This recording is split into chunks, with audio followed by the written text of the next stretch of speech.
La rage tue. Elle continue à tuer en Algérie et à Tizi Ouzou. 12 à 17 cas de rage sont enregistrés chaque année en Algérie. 131 ans après la première vaccination contre la rage, le 6 juillet 1885, cette grave infection continue à provoquer des drames. C'est inacceptable. C'est par ces mots que le professeur Achour du CHU de Tizi Ouzou a conclu sa communication jeudi à l'occasion d'une journée organisée par l'établissement. Une journée ouverte par le professeur Ziri Abbas, directeur général du CHU. Il a annoncé à cette occasion la reprise des journées d'information et de formation que le CHU organise. Malheureusement, on continue à enregistrer chaque année quelques cas de rage. Donc c'est toujours intéressant de revenir sur cette question, sur l'épidémiologie de la rage, et évidemment sur la clinique, le diagnostic et la prise en charge de la rage. Voilà donc ce que j'ai à dire. Et je vous souhaite donc bon courage. Là, c'est une journée qui va démarrer, et puis donc, dans les semaines et les mois à venir, il va y avoir encore d'autres journées comme nous avons l'habitude de les organiser. Nous avons rencontré en marge des travaux le professeur Achour qui nous a parlé de cette grave infection qu'est la rage et des moyens de la combattre. Alors la rage est une maladie qui est connue depuis les temps anciens.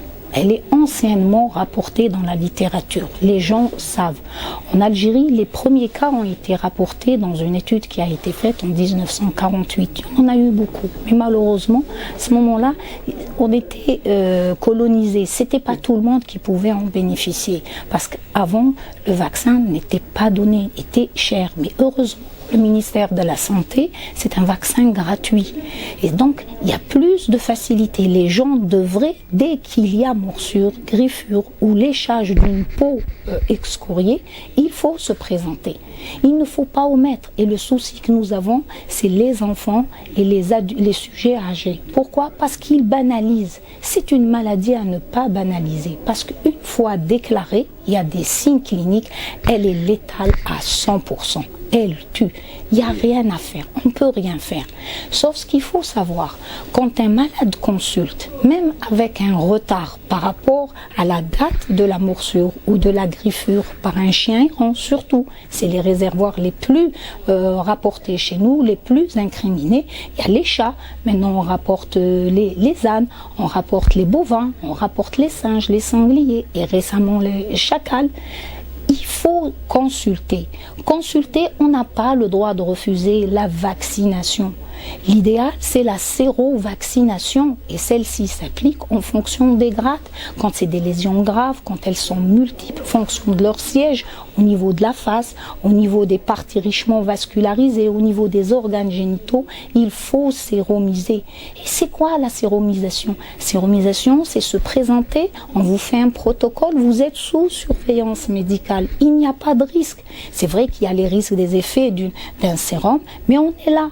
On prend tout, il nous arrive des fois de séromiser rapidement, ça ne prend pas de temps, il n'y a pas de réaction allergique. D'autres fois, il y a des réactions, on est là présent. On va fractionner la dose à recevoir en toutes les 15 minutes en respectant un protocole bien défini. Donc la rage, il faut savoir que ça existe, il faut savoir qu'on a des cas. Il y a 2 jours, dimanche soir, on a perdu un enfant de 3 ans de rage. L'enfant, c'était une petite morsure par son petit chiot, ça remontait à 3 semaines et demie auparavant. Les parents ne connaissent pas l'importance, la gravité, ils n'ont pas consulté. 3 semaines après, ils perdent un enfant de 3 ans. Mais c'est grave, c'est inconcevable, on est en 2016. Ça ne doit plus exister. Ça ne doit plus exister. Parce que voir l'état du malade, comment il est arrivé, comment, dans quelles conditions il est décédé, c'est des choses qui vous restent, c'est immortalisé dans votre mémoire à vie. Vous ne pourrez jamais oublier ça. Donc autant prévenir. Et prévenir, c'est pas par des moments comme ça ponctuels dans l'année, parce que c'est la journée de célébration de la rage dans le monde qu'on organise une journée. Il faut rappeler, c'est des rappels, c'est des sensibilisations, c'est une information à tous les niveaux, dans les écoles, dans les collèges, dans les lycées, dans les comités, même à la mosquée, pourquoi pas. Il y a des chiens errants partout. Et l'abattage des chiens non identifiés qui n'ont pas de propriétaire doit être réalisé. Il faut abattre tout chien errant. Il est vrai que nous avons tous des chiens par protection. On a peur des entrées, des étrangers, tout ce qui suit chez soi. Il y a eu des moments difficiles pour la Kabylie. Mais quand on a un chien, c'est une responsabilité. C'est comme un humain, c'est un être. Donc il faut le vacciner. Comme on vaccine nos enfants, il faut vacciner les animaux également. C'est la même chose.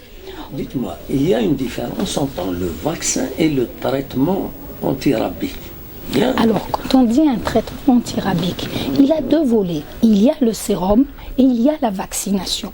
L'association des deux est indispensable. C'est fonction des grades de l'incident, c'est-à-dire une morsure grave, une morsure moyenne et sans siège. C'est ça la gravité. Donc, le sérum doit être associé. Et le sérum trouve son indication obligatoire quand la lésion est multiple, elle siège à des endroits très vascularisés, quand elle touche la tête, les organes génitaux, les extrémités. Et comme vous le savez, les extrémités, c'est les premières parties de notre corps qu'on met au devant en cas d'un accident. C'est pour se protéger, pour renvoyer l'animal. Donc, c'est les premières qui sont touchées. La vaccination, c'est quand la lésion est minime. Elle ne nécessite pas un sérum. Donc, elle peut être de grade 1. Parfois, elle peut être de grade 2 quand elle est juste à un endroit. Non, nous obligeons pas à séromiser. Voilà. القاسمي محمد سعيد سكرتير زوزو